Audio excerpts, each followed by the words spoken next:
Hello friends, welcome back. So till now we have seen many small concepts, we have seen many demos, we have gone through the existing library APIs to understand the implementations of the interfaces, and also we have gone through some important classes and interfaces, right? So in a chunks we have learned a lot of things. Now we are going to all our learning to make one application, one small application where I can leverage all the Spring Security concepts and we can make some backend applications, right? So what I'm going to do, I'm going to make one user management service. So in this user management service, we'll be building some APIs, and some of them will be secured, and some of them will be not secured. Means some of them will be open to all, and some of them would be secured one. So secured here means some authorized user also only can access those APIs. Okay. Apart from that, some APIs would be will try to make some API which is specific to some particular role. Though I am authorized, I am able to log in the system, but my role is not that which is required to access that API. So we'll see that also. So you can say role based authentication.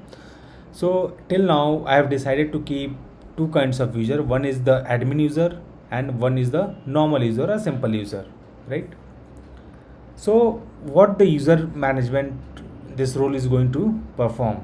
So I have listed on some very high level of tasks. So what we are going to do, the admin user would have following authorization or permissions to do.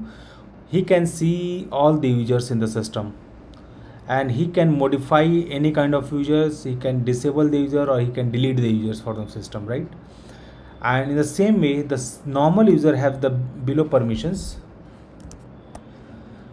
So the normal user can see his profile, he can update his profile, and he can see what the transaction he has made, what kind of course he has purchased, right? So I will show you. So one user want to purchase any course, so first he has to be logged in the system, and then he can purchase some API, or he can profile, he can update their profile. He may change his name, he may change his mobile number, any kind of things, right? So like whatever a basic parameter that we are going to see. So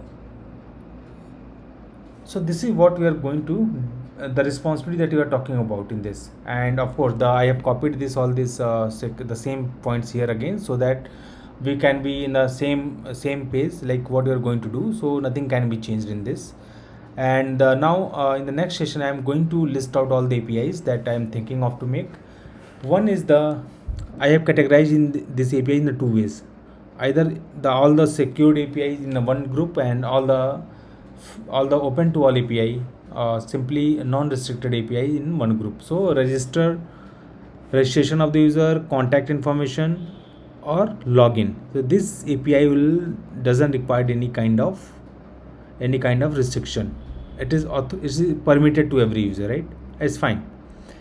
Now coming to restricted APIs. So user can edit his information, user can be deleted, all the user can be listed, or a particular user detail can be seen, right? So and update the user disable.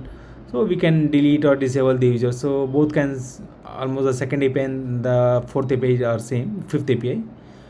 I mean, I have just used one word disable. So maybe you are not going to delete the permanently from the database or system. You can make it, you can mark it disable. Then I just want to see what kind of purchase, or what kind of courses he has done. So all the transaction information we are going to have for the particular user. Then what user has purchased till now, and all the purchase of a given user we can see here. So this is what about I'm going to think in this course. So what I'm going to do first, so we'll go step by step. What we'll try to create a simple project, then we start developing our APIs. Then first we'll try it with the in-memory users, then we'll try to use the database MySQL for the users, right? We'll store over there. So let's gradually we are going to do and go in the deeper of this implementation. Hope everything is clear to you. Let us know if you have any question, just ask in the comment section or question sections. Okay. Thank you. Let's see in the next section.